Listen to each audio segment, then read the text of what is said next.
Hello मेरे प्यारे दोस्तों, कैसे हो आप लोग और आप सबकी कैसी चल रही बोर्ड 2026 की तैयारी।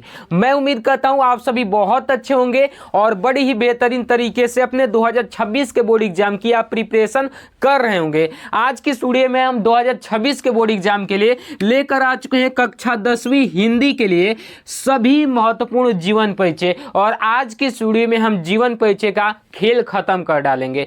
मात्र और मात्र आपको 6 जीवन परिचय इस वीडियो में बताएंगे और इस वीडियो से आपका 10 नंबर बिल्कुल पक्का हो जाएगा। ये मेरा 100% गारंटी है और इस बात की भी मैं गारंटी लेता हूं कि इससे बाहर एक सिंगल भी जीवन परिचय आपके बोर्ड एग्जाम में देखने को नहीं मिलेगा। तो वीडियो काफी ज्यादा इंपॉर्टेंट होने वाली है, इसलिए आप वीडियो को शुरू से लेकर लास्ट तक जरूर देखना।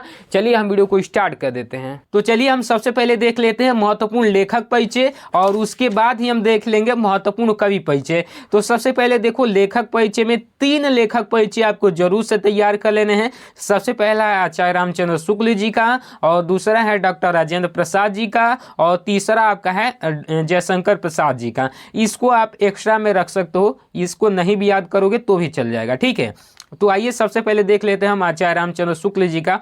तो इनका जन्म हुआ था 1884 ईस्वी में अगोना ग्राम में। कब हुआ था? 1884 ईस्वी में जन्म हुआ था और अगोना ग्राम में हुआ था, ठीक। उसके बाद इनके पिता जो थे चंद्रबली शुक्ल थे।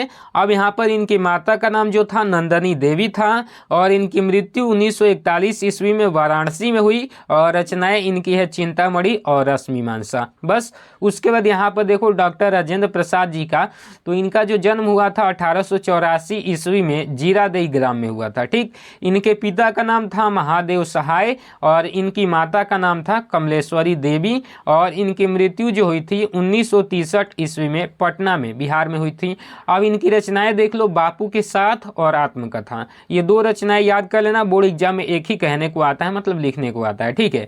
अब यहाँ पर देखो जयशंकर प्रसाद जी का जन्म जो हुआ था 1889 ईस्वी वाराणसी में हुआ था। इनके पिता जो थे बाबू देवी प्रसाद थे और इनकी माता का नाम महादेवी था। ये महादेवी वर्मा वाला नहीं है, इनकी माता दूसरी थी महादेवी, ठीक है ना, वो अलग है, ठीक।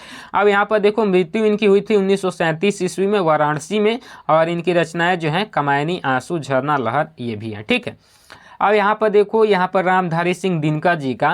तो इनका जन्म 1908 ईस्वी में समरिया ग्राम में हुआ था, सिमरिया ग्राम। अब यहाँ पर देखो इनके पिता का नाम रवि सिंह था, माता का नाम मुंजला देवी था। मृत्यु 1974 ईस्वी में हुई और रचनाएं कुरुक्षेत्र, उर्वशी और हुंकार है।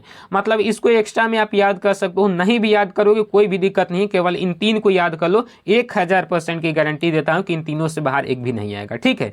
अब चलिए यहाँ पर हम देख लेते हैं कवि परिचय में। इसका मैं PDF भी देने वाला हूँ, लास्ट में आपको बता दूंगा।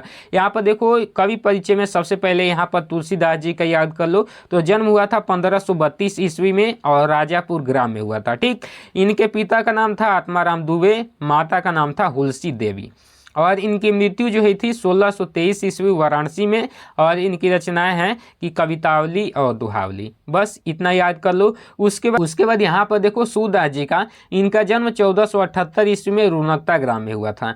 इनके पिता का नाम था रामदास जी और माता का नाम था जमुना देवी और इनकी मृत्यु 1583 ईस्वी में पारसौली ग्राम में हुआ। अब यहाँ पर देखो इनकी रचनाएं हैं सूरसागर और सूरसरावली। बस 2 रचनाएं याद कर लेना। उसके बाद यहाँ पर देखो महादेव वर्मा का जन्म 1907 ईस्वी फर्रुखाबाद में हुआ।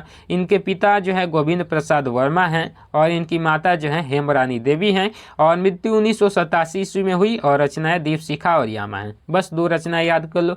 उसके बाद एक्स्ट्रा में इनको भी याद कर सकते हो, जैसे इनका जन्म 1908 नहीं है बल्कि 1900 ईस्वी है, कौसानी ग्राम। इनके पिता गंगादत्त पंत थे और माता सरस्वती देवी थी और मृत्यु 1977 ईस्वी में हुई और इनकी रचनाएं है वीणा, पल्लव और गुंजन। बस ये 3 रचनाएं याद कर लोगे, तीनों में से कोई एक लिख देना, ठीक। तो उम्मीद करता हूँ ये वीडियो आपको काफी अच्छी लगी होगी और ये कवि परिचय और लेखक परिचय दोनों आसानी से याद हो गए होंगे। इसको बोर्ड एग्जाम में कैसे लिखना है इसकी अगली वीडियो में आपको बता ही दूंगा। एकदम डिटेल में इनका देने वाला हूँ सब चीज, एकदम अच्छे समझ लेना। अगर आप चाहते हो इसका पीडीएफ लेकर पढ़ाई करना, ये इंपॉर्टेंट क्वेश्चंस का पीडीएफ लेकर पढ़ाई करना, तो आपको केवल और केवल 99 रुपीज़ में सारे सब्जेक्ट के इंपॉर्टेंट क्वेश्चन दिए जा रहे हैं। उसमें ये भी रहेगा, शॉर्ट में भी रहेगा, लॉन्ग में भी रहेगा, कैसे लिखना है, सब चीज़ रहेगा। तो इसको अगर आपको परचेज करना है तो आपको ये जो नंबर दिख रहा है, इस नंबर पर 99 पेमेंट करके उसका स्क्रीनशॉट इसी नंबर के व्हाट्सएप पर भेज देना है। जैसे ही आप स्क्रीनशॉट भेजोगे वैसे ही हम आपके पास पीडीएफ सेंड कर देंगे। उम्मीद करता हूँ वीडियो अच्छी लगी होगी, तो वीडियो को लाइक कीजिए और सब्सक्राइब कर लीजिएगा। और ऐसी पढ़ाई सुचारू रूप से जारी रखने के लिए एकदम हमसे जुड़ जाइए, बेल आइकन को प्रेस कर दीजिए और एक कमेंट कर दीजिए कि अगली वीडियो किस टॉपिक पर चाहिए, हम आपको उस टॉपिक पर वीडियो बना देंगे। मिलते हैं अगले वीडियो में, तब तक के लिए जय हिंद, वंदे मातरम।